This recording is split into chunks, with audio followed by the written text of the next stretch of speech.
సూర్యాపేట జిల్లా వార్తలు ఒకసారి చూద్దాం. సూర్యాపేట జిల్లాలో నకిలీ విత్తనాలు అమ్ముతున్నటువంటి ముగ్గురు సభ్యుల ముఠాను అరెస్ట్ చేశారు సూర్యాపేట జిల్లా పోలీసులు. వారి వద్ద నుంచి 500 కిలోల పత్తి, అదేవిధంగా వరి, మొక్కజొన్న, మిర్చి సంబంధించినటువంటి నకిలీ విత్తనాలను స్వాధీనం చేసుకున్నారు. 2 కార్లను కూడా స్వాధీనం చేసుకోవడం జరిగింది. ముగ్గురు అరెస్ట్ చేశారు. గత కొంతకాలంగా తిరుమలగిరి ప్రాంతంలో ఓ వ్యవసాయ క్షేత్రంలో ఈ విత్తనాలను ప్రాసెసింగ్ చేసి అందమైనటువంటి ప్యాకెట్లలో ప్యాకింగ్ చేసి కొద్దిమంది మధ్య దళారులని నియమించుకొని గ్రామాలలో అమాయక రైతుల్ని మోసగించి ఈ నకిలీ విత్తనాలని అంటగడుతున్నట్టుగా కూడా పోలీసులు తెలపడం జరిగింది. నకిలీ విత్తనాల పట్ల ప్రతి ఒక్కరు కూడా అప్రమత్తంగా ఉండాలి.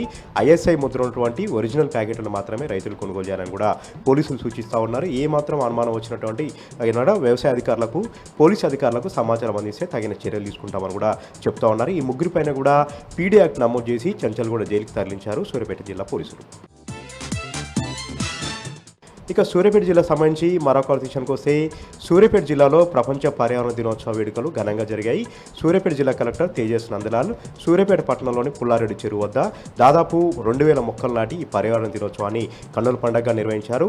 మహిళా సంఘాలకు సంబంధించినటువంటి మహిళలు, పెద్ద ఎత్తున విద్యార్థులు కూడా ఈ వేడుకల్లో పాల్గొన్నారు. ప్రతి ఒక్కరు కూడా పర్యావరణ హితం కోసం పనిచేయాలి, పర్యావరణాన్ని రక్షించుకోవాలి, భవిష్యత్ తరాలకు పచ్చదనాన్ని అందించాలంటే ప్రతి ఒక్కరు కూడా మొక్కలు నాటి సంరక్షించాలని కూడా సూర్యాపేట జిల్లా కలెక్టర్ ఈ సందర్భంగా పిలిపినవడం జరిగింది. సూర్యాపేట జిల్లా వ్యాప్తంగా ఇవాళ ఒక్కరోజే 10,000 మొక్కలు నాటినట్లు కూడా ఆయన తెలపడం జరిగింది. ప్రతిసారి కూడా ప్రతి సంవత్సరం కూడా ప్రతి వానాకాలంలో ప్రతి ఒక్కరూ మొక్కలు నాటి పర్యావరణాన్ని కాపాడాలి, ప్రపంచ పర్యావరణ దినోత్సవాన్ని కూడా కన్నుల పండుగగా ఘనంగా నిర్వహించుకోవాలని కూడా సూర్యాపేట జిల్లా కలెక్టర్ ఈ సందర్భంగా తెలిపారు.